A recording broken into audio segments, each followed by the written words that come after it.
Boss, yung nag-iisang question ko sa impeachment trial ni BP Sara at nasagot about only once a year lang ang impeachment complaint. Ang i-accommodate sa Congress pang-apat yung kinuha nila. Correct.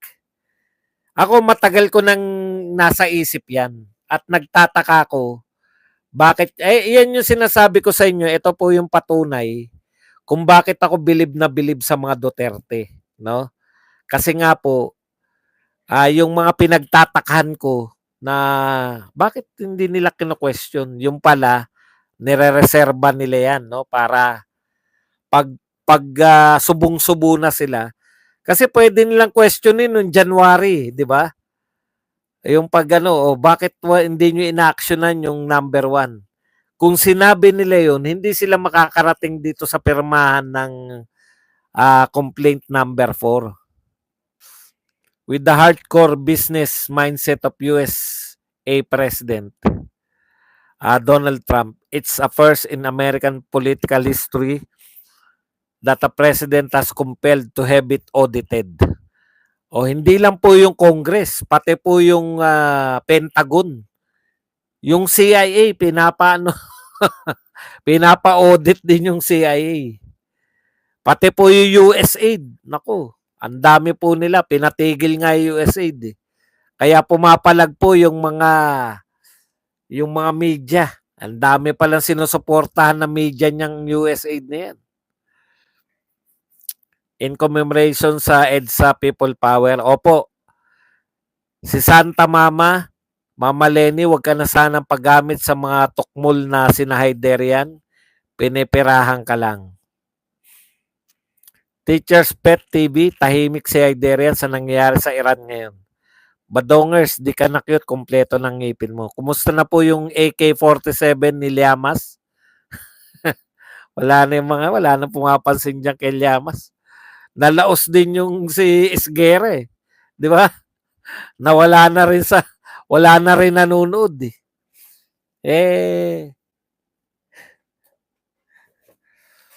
Wala nang kwenta, wala naman silang masabi. Sabihin na ng mga bugokis, takot si BP Sara dahil pinadidismiss impeachment niya. Opo, sabi na naman daw, takot naman daw.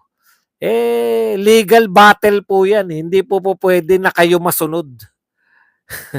Boss Bads, tumahimik na si Trilling na wala na yung IC. Paano hindi sila tatahimik?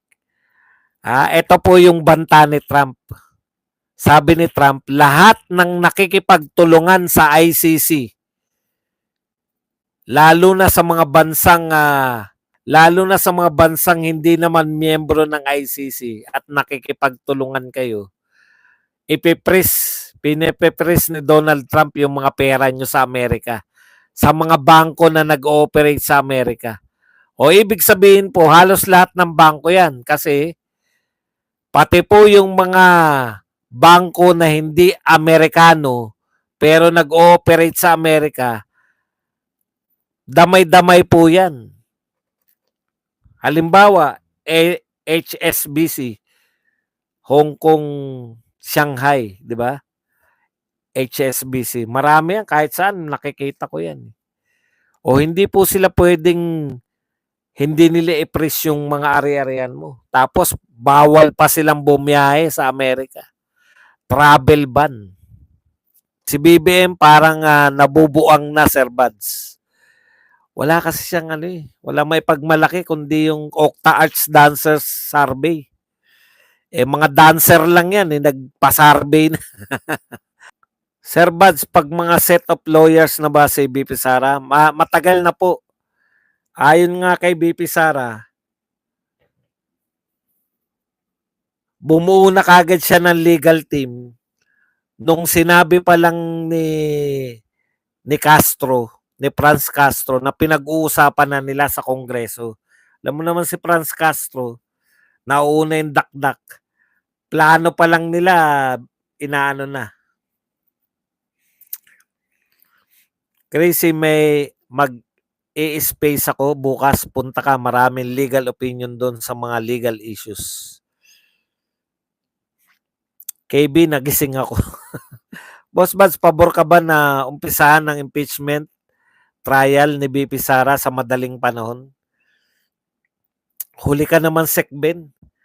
Iba na po pinag-uusapan ngayon eh. Ang pinag-uusapan na kung legal ba yung fourth impeachment. Yun po yung bagong usapin ngayon. Nagpetisyon po si Torion at iba pang lawyer at pati mga taga Davao City. Kasama yata yung mga ilan sa mga anong tawag dito? Yung mga tauhan ni Banat ba? Anong tawag doon? Banateros.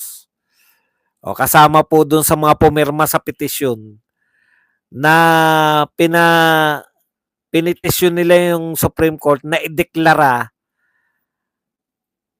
na unconstitutional yung fourth impeachment complaint. Kaya late na yung usapin na yan na pamamadaliin nila.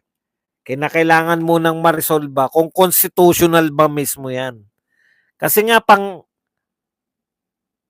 pang-apat na complaint eh. Ang linaw po sa konstitusyon.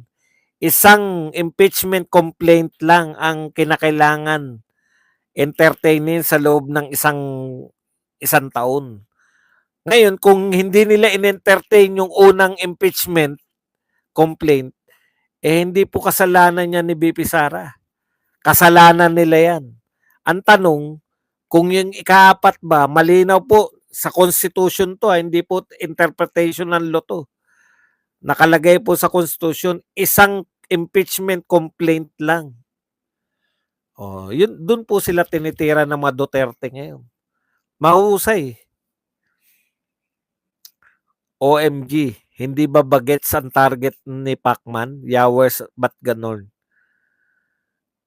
Caitlyn, Jim kasi, plano talaga sinadya ng mga congressman insultuin mga vloggers, lalo na mga Duterte vloggers na hindi naman umubra. Anong insultuhin? Ipakulong.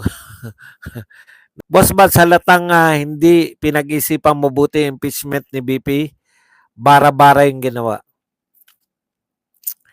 Kasi ganito po yun eh, nagpatumpik-tumpik sila kasi inaalam nila kung si BBM kasi yung pronouncement eh, di ba? Marami silang consideration, pronouncement ni BBM, tapos yung Iglesia ni Cristo. Million yun eh. Hindi mo pwedeng ignore yun. Actual yun eh. Warm bodies yun eh. Di ba? Ayaw na impeachment. Kailangan nila ng boto ng mga Iglesia ni Cristo. Ano man ang sabihin nila, kailangan nila yan. Di ba? Kaya, akala nila, ayaw talaga ni Marcos. Nung nakapirma si Sandro Marcos na number 1, doon lang nila na-realize. Pucha, eto pala gusto ni Marcos. Alam mo, Mr. President, nalilito na pati mga follower mo. Hindi na talaga alam kung anong gusto mo. Iba yung sinasabi, iba yung ginagawa. Sabi ni Sandro, kinonsulta ko tatay ko. Chris Brooks, akala ko nagtampo ka sa bigas. Thank you so much mga kapatid. Kung nasa Pilipinas lang ako, isa na